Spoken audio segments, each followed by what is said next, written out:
Imagine uma noite silenciosa em Milwaukee, onde os segredos mais obscuros se escondem nas sombras. Atrás de uma fachada normal, Jeffrey Dahmer vivia uma vida marcada por horrores indescritíveis. Quem era esse homem que ficou conhecido pela alcunha de o Canibal de Milwaukee? O que levou um jovem aparentemente comum a cometer atrocidades inimagináveis? Jeffrey Dahmer gravou seu nome na história como um dos assassinos mais nefários do mundo. Eu sou Bruno Henrique e juntos vamos aprofundar nos arquivos que contam a história de Jeffrey Dahmer. A história desse infame criminoso começou com seu nascimento em 21 de maio de 1960 em Milwaukee, Wisconsin. Filho de Lionel e Joyce Dahmer. Seu pai era um químico que trabalhava como analista de pesquisas e tinha uma vida acadêmica muito ativa, o que deixava de certo modo afastado da família. Sua mãe era uma dona de casa e teve diversos problemas de saúde ao longo de sua vida. Ela foi diagnosticada com esquizofrenia paranoide e passou por várias internações psiquiátricas durante a vida de Jeffrey. Diferente de outros serial killers, Dahmer não teve uma infância tomada por abusos físicos ou mentais. Ele relata que seus pais brigavam muito em sua infância e que ele apenas ficava em seu canto, aguardando as brigas acabarem. Aos 6 anos de idade, Jeffrey teve um irmão e seus pais deixaram que ele escolhesse o nome dele. O nome escolhido por Jeffrey foi David. As fontes encontradas não relatam como era a convivência de Dahmer com seu irmão. O que se sabe é que David trocou seu sobrenome após a condenação de Jeffrey, na tentativa de ter uma vida normal. A vida profissional e acadêmica de seu pai e os transtornos de sua mãe fizeram com que Dahmer fosse uma criança muito reservada. Desde muito jovem, ele demonstrou interesse por animais mortos. Seu pai, interpretando isso como um interesse precoce pela ciência, o incentivou e até ensinou como tratar carcaças de animais encontrados na estrada, mostrando como dissecá-las. Certa vez, enquanto a família Dahmer jantava, Jeffrey perguntou ao seu pai o que aconteceria se ele colocasse os ossos de galinha em alvejante. E seu pai o ensinou a utilizar produtos químicos para remover toda a carne dos ossos para preservá-lo, mal sabendo que no futuro isso seria parte do modus operandi de Jeffrey. Em 1966, sua família mudou-se para Ohio, onde Jeffrey viveria até a sua fase adulta. Jeffrey Dahmer nunca estabeleceu laços afetivos estreitos com ninguém que conviveu com ele. Colegas de escola relatam que ele era muito estranho e que não parecia ter muita empatia por ninguém. Quando alguma criança se machucava ou chorava, ele não parecia ser afetado nem um pouco por isso, e às vezes até ria delas. Havia algo de errado com o jovem Jeffrey. No início da puberdade, ele se descobriu homossexual, mas com receio de que isso não agradaria seus pais, que já tinham problemas demais, ele suprime ainda mais seus sentimentos. Jeffrey relata ter se envolvido com um garoto da vizinhança aos 15 anos de idade, tendo beijado esse garoto em uma casa na árvore, mas que o relacionamento deles não passou disso. Dahmer continuou a lutar para se adaptar ao ensino médio e recorreu ao álcool desde jovem. Seus colegas dizem que ele chegava na escola muitas vezes carregando uma xícara, mas essa xícara não tinha chá nem café, geralmente tinha uísque. Certamente, esse foi um comportamento bastante perturbador para um adolescente. E nos dias de hoje, nos perguntamos como ninguém fez nada a respeito disso. À medida que os anos iam passando, Jeffrey começou a ter vontade de se relacionar com algum garoto que fosse totalmente submisso a ele. Certa vez, ele decidiu colocar um plano em prática para satisfazer suas vontades reprimidas. Ele cerrou um taco de beisebol e se escondeu em arbusto na região de mata perto de sua casa. Ele já havia observado que um jovem praticava corrida naquele local. O plano dele era golpear o garoto com um taco de beisebol e abusar dele enquanto estivesse desacordado. Mas para a sorte do jovem, naquele dia ele não apareceu e acabou frustrando o plano de Jeffrey, que deixou de lado este plano macabro. No verão de 1978, os pais de Dahmer finalmente se divorciaram. Então seu pai saiu de casa e foi morar em um hotel. Neste mesmo ano, após se formar no ensino médio, Dahmer logo não tinha mais ninguém por perto Cerca de 3 meses após a saída de seu pai, sua mãe decide ir embora com seu irmão mais novo e Jeffrey então fica sozinho na casa da família. Totalmente abandonado, Jeffrey volta a ter sua mente tomada por pensamentos mórbidos. Então, em 18 de junho de 1978, o mundo de fantasia de Dahmer colidiu com o mundo real, quando ele avistou um jovem de 19 anos chamado Steven Hicks, pedindo carona nos arredores de sua casa. Steven estava indo para um show de rock. Jeffrey sugeriu que eles fossem até sua casa para tomar cerveja e ouvirem músicas. Ainda no carro, Jeffrey percebeu que Hicks era heterossexual e que provavelmente não ia rolar nada entre eles. Após passarem um tempo juntos na casa de Dahmer, Steven disse que tinha que ir embora, pois as pessoas começariam a se preocupar com seu sumiço. Mas Dahmer não queria que ele fosse embora, sentindo que estava sendo abandonado novamente. Então, quando Hicks se virou para partir, Jeffrey, em um ato impulsivo, o golpeou na cabeça com um halter. E em seguida asfixiou aquele garoto com o mesmo objeto. Após satisfazer suas vontades sobre o corpo do jovem, Jeffrey o levou para o porão e o dissecou, como fazia com os animais da sua infância. Semanas mais tarde, ele desmembrou sua vítima e, utilizando os ensinamentos de seu pai, dissolveu todos aqueles tecidos moles em ácido e fragmentou os ossos com uma marreta. Depois disso, espalhou os restos mortais da floresta atrás de sua casa. Dahmer havia experimentado tirar a vida de um outro ser humano pela primeira vez. E ele gostou da sensação. E pior ainda, agora ele sabia que era capaz disso. Então, não é mais apenas uma fantasia, agora é uma realidade. Algumas semanas após esse primeiro crime cometido por Jeffrey, seu pai Lionel foi visitá-lo com sua noiva. Foi aí que ele descobriu que Dahmer estava vivendo sozinho. A pedido de seu pai, Jeffrey se matriculou na Universidade Estadual de Ohio, mas ficou lá apenas um semestre. Naquela altura, seu abuso com bebidas alcoólicas já estava fora de controle. Dahmer era um aluno com notas baixas e muito desinteressado pelas aulas. Seu pai então o convenceu a se alistar no exército, achando que isso ia corrigir o garoto. Após concluir seu treinamento básico e ter sido classificado como um soldado normal, Jeffrey foi transferido para uma base na Alemanha. Durante os primeiros meses de serviço, Jeffrey conseguiu controlar seus impulsos, mas o problema com o álcool retornou e sua performance no exército piorou. Um de seus ex-colegas lembra-se dele sentado em seu quarto, bebendo gin o dia todo. Ele não saía do quarto nem mesmo para comer. Havia uma dependência real do álcool. Mais tarde, 2 militares afirmaram que teriam sido abusados por Dahmer. Um dos soldados afirmou que Dahmer o drogou e o abusou de seu corpo dentro de um veículo blindado. Então, em 1981, Jeffrey foi dispensado do exército e se mudou para Miami, pois não queria encarar a decepção do seu pai por mais esse fracasso. Depois de passar um mês dormindo nas praias da Flórida, ele voltou para Ohio e passou algumas semanas com seu pai e sua madrasta. Mas seu pai se cansou e o despachou para começar sua vida em Milwaukee. Ele foi enviado para morar com sua avó, que aparentemente era a única pessoa no mundo que Jeffrey apresentava ter alguma empatia. Mas foi lá que ele realmente embarcou nessa carreira de terror. Em 1986, Dahmer chegou a ser preso por se expor em público. Ele havia feito isso em frente a um grupo de crianças. Certa vez, Jeffrey viu no jornal local a notícia sobre o enterro de um jovem de 18 anos. Ele então foi até o cemitério, pensando em desenterrar o corpo para se satisfazer. Mas ele achou difícil escavar a terra e desistiu. Uma outra tentativa frustrada de conter seus impulsos ocorreu quando Jeffrey roubou um manequim de uma loja. Contudo, ele não encontrou nenhum prazer em satisfazer-se com aquele objeto. E depois que sua avó descobriu sobre o manequim, ele arrumou um meio de se livrar dele.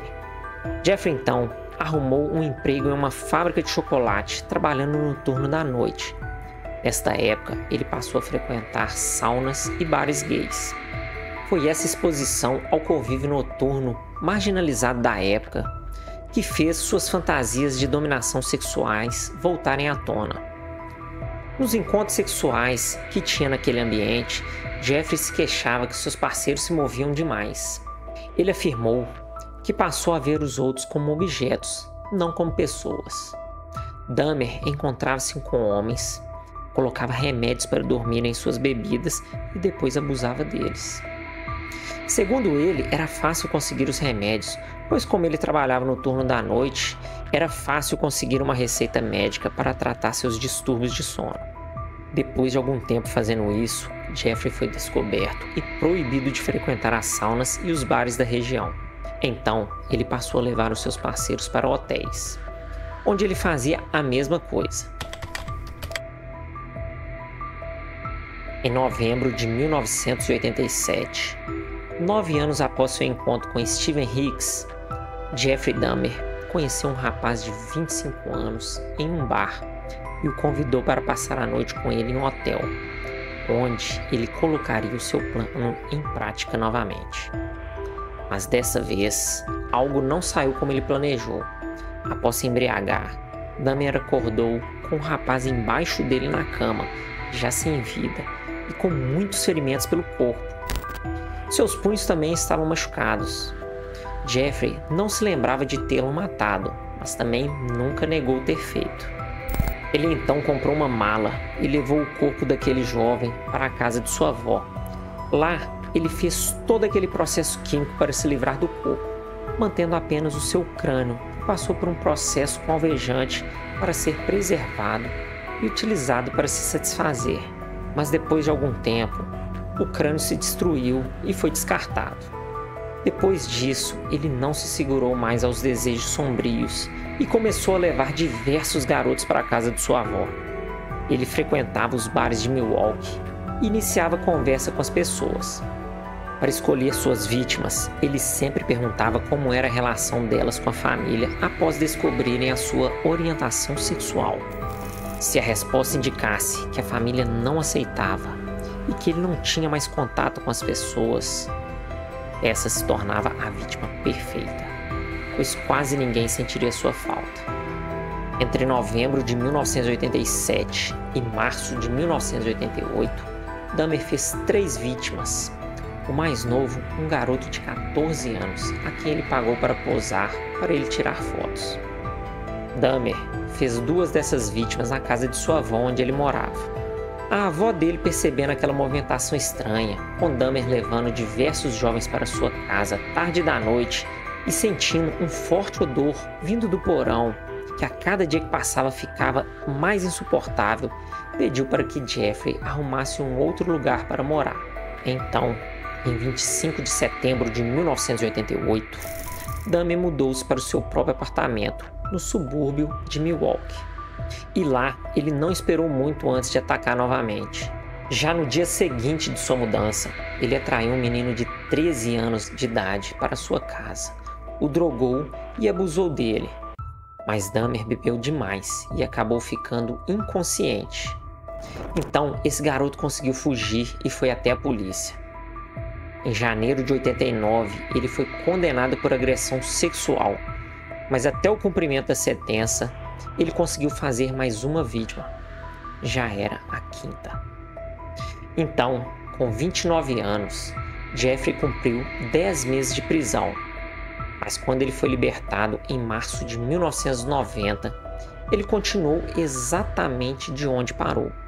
Neste ano, Dahmer matou outros 4 jovens em seu apartamento. Seu modus operandi estava se tornando cada vez mais polido. Ele oferecia dinheiro às vítimas com o pretexto de tirar fotos dela. Dessa forma, todas as vítimas foram ao seu apartamento por livre e espontânea vontade. Dentro do apartamento, Jeffrey oferecia bebidas às suas vítimas.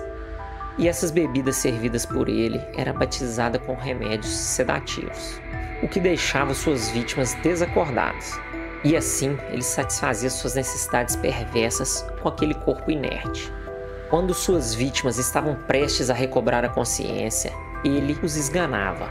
Segundo o próprio Dahmer, curiosidade, ele experimentou a carne e o sangue das vítimas. Ele disse que não gostou muito do sabor do sangue, mas a partir daí ele passou a separar parte das vítimas para se alimentar, antes de se livrar do resto do corpo. Até aqui, você deve imaginar que não tem como piorar essa história, mas aí é que você se engana. As coisas pioram ainda mais quando Dahmer começou a fazer experiência com suas vítimas semiconscientes. Ele fazia buracos no crânio delas e injetava ácido muriático na tentativa de levá-las a um estado de zumbi, para que ele pudesse mantê-las vivas e submissas a ele. De forma bem amadora e precária, ele tentava realizar uma espécie de lobotomia, o que acabou tirando a vida delas, uma após a outra. Em maio de 1991, Jeffrey Dahmer, com seus 31 anos, estava no auge de sua atuação. Ele já havia feito 11 vítimas fatais. Até aí, Dahmer não tinha levantado nenhuma suspeita de seus vizinhos, pois ele era um cara aparentemente com uma vida normal. Mas em 26 de maio de 1991, Dahmer esteve muito perto de ser capturado após um encontro com um garoto de 14 anos. Dahmer havia levado para sua casa um jovem asiático que ele conheceu num shopping e ofereceu dinheiro para pousar para algumas fotos em seu apartamento. Ele então começou seu ritual. Dahmer o sedou e começou o processo de lobotomia. Ele fez um buraco na cabeça desse jovem com uma furadeira e injetou ácido muriático. Jeffrey então decidiu fazer uma pausa e saiu para buscar mais cerveja, mas enquanto ele estava fora, o jovem, que estava muito afetado pela sedação e pelo procedimento bizarro que havia sofrido, acordou e conseguiu sair do apartamento. Ele estava despido e uma moradora de um prédio vizinho se aproximou dele. Percebendo que o jovem não estava bem, chamou a polícia. No momento em que a polícia estava averiguando aquela situação, Jeffrey apareceu e, demonstrando muita frieza, fez o que qualquer outra pessoa que estivesse prestes a ser desmascarada não faria. Ao invés de fugir, ele foi até os policiais dizendo que o garoto era seu namorado e que eles haviam bebido demais. Por isso ele estava alterado daquela forma. Os policiais questionaram sobre a idade do jovem e Dahmer afirmou que ele tinha 19 anos. Ainda desconfiados, os policiais acompanharam Jeffrey e o garoto até o seu apartamento, onde havia um corpo em decomposição no quarto. E após Dahmer mostrar as fotos que havia tirado do garoto, convenceu os policiais que não havia nada de errado ali. O julgamento errado daqueles policiais acabou devolvendo aquele jovem para as mãos daquele monstro. Horas depois, Jeffrey tirou a vida daquele garoto de 14 anos. Depois de escapar da captura, Dahmer estava livre para continuar. Sem conseguir sucesso em suas tentativas de produzir um zumbi, ele intensificou sua ação. Em julho de 91, o desejo de matar de Dahmer tornou-se insaciável. Em apenas 16 dias, ele fez mais 4 vítimas, elevando o número total delas para 17. Mas o reinado de terror de Dahmer estava prestes a chegar ao fim. No dia 22 de julho de 1991, Jeffrey se aproximou de 3 homens em um bar e ofereceu $100 para que um deles o acompanhasse até a sua casa para tirar umas fotos e tomar umas bebidas. Essa proposta foi aceita por um homem chamado Grace Edwards, de 32 anos. Chegando ao apartamento de Dahmer, Grace sentiu um cheiro horrível e acabou não bebendo toda a cerveja batizada que Dahmer tinha lhe oferecido. Em um determinado momento, Jeffrey, acreditando que o homem já estava sob o efeito do sedativo, tentou algemá-lo, mas o homem foi mais esperto e Jeffrey só conseguiu colocar as algemas em um dos pulsos de Tracy. Com uma faca nas mãos, Dahmer disse a Edwards que iria tirar as fotos dele e eles foram para o quarto. Lá havia uma televisão que estava passando o filme Exorcista 3 em uma fita de vídeo. Tracy, tentando acalmar Jeffrey, disse que faria tudo o que ele pedisse se ele abaixasse a faca. Neste momento, Dahmer entrou em uma espécie de transe. Ele olhava fixamente para a televisão e ficava balançando seu corpo para frente e para trás. Ele então colocou o ouvido sobre o peito de Edwards para ouvir as batidas de seu coração e disse que iria comê-lo. Grace estava fazendo tudo o que Dahmer pedia para que ele não ficasse agressivo novamente. e se aproveitando de um descuido de Jeffrey, Tracy o acertou no rosto e saiu correndo do apartamento. Logo na esquina, ele avistou uma viatura da polícia. A princípio, ele só queria ficar livre das algemas, mas os policiais começaram a fazer muitas perguntas sobre o que tinha acontecido. Como a chave das algemas que os policiais tinham não abriram as algemas que Tracy estava usando, os policiais sugeriram que eles voltassem até o apartamento. Jeffrey abriu a porta para os policiais e confirmou que ele algemou Tracy, mas disse que era só uma brincadeira. Quando os policiais perguntaram sobre as chaves das algemas, ele disse que estavam no quarto e queria buscar, mas os policiais determinaram que ele ficasse ali enquanto um deles buscaria a chave no quarto. Quando aquele policial abriu uma das gavetas do quarto de Dahmer, acabou achando várias fotos polaroides. Ele percebeu que as fotos foram tiradas no interior daquele apartamento, e essas fotos mostravam as coisas horríveis que ele havia feito com suas vítimas. Percebendo que seria preso, Dahmer tentou reagir, mas foi algemado pelos policiais. E nessa hora, ele disse que deveria estar morto por tudo que ele havia feito. Após uma busca minuciosa no interior daquele apartamento, a polícia encontrou, além das fotografias, restos humanos em vários estágios de decomposição, uma cabeça humana, ossos e crânios. No quarto de Dahmer também foi encontrado um grande barril azul. Nele havia ácido para dissolver os restos mortais de suas vítimas. O julgamento de Jeffrey Dahmer começou em janeiro de 1992 e foi um dos casos criminais mais notórios da história dos Estados Unidos. A princípio, Dahmer foi acusado de 16 assassinatos. Sua confissão detalhada sobre os crimes facilitou a construção dos casos pela acusação. Segundo o próprio Dahmer, ele disse para a polícia tudo o que se lembrou para que as famílias de suas vítimas tivessem um encerramento. Como réu confesso, um dos principais focos do julgamento foi determinar se Dahmer estava mentalmente competente no momento dos crimes. Como todas aquelas provas materiais encontradas contra ele no interior do seu apartamento eram incontestáveis, a defesa argumentou que Dahmer sofria de transtorno mental grave e, portanto, não deveria ser considerado totalmente responsável por suas ações. Eles alegaram que ele estava em um estado de insanidade quando cometeu os crimes. A acusação apresentou testemunhas, especialistas forenses e pessoas que conheciam Dahmer. Eles também mostraram as evidências físicas encontradas em seu apartamento, como fotografias das vítimas e parte dos corpos, para demonstrar a premeditação e a natureza brutal de todos aqueles crimes. Tanto a defesa quanto a acusação chamaram psicólogos e psiquiatras para avaliar o estado mental de Dahmer. Enquanto a defesa tentou provar que ele estava legalmente insano, a acusação argumentou que Dahmer sabia que os seus atos eram errados e que ele tinha total controle sobre suas ações. Em 15 de fevereiro de 1992, o júri considerou Jeffrey Dahmer culpado de 15 das 16 acusações de assassinatos. Eles rejeitaram a defesa de insanidade, concluindo que Dahmer estava mentalmente competente e sabia que seus atos eram errados. Dahmer foi condenado a 15 penas consecutivas de prisão perpétua, sem possibilidade de liberdade condicional. Como o estado de Wisconsin aboliu a pena de morte na década de 50, Dahmer teria que cumprir no mínimo 936 anos. Ele foi imediatamente enviado para o Instituto Correcional de Colômbia. 3 meses depois, em 1º de maio de 1992, em Ohio, Dahmer também foi considerado culpado pelo assassinato de Steven Hicks em 1978 e recebeu mais uma sentença de prisão perpétua. Após a confissão de Dahmer, a polícia de Ohio fez buscas na mata e encontrou dentes e fragmentos de ossos pertencentes a Hicks.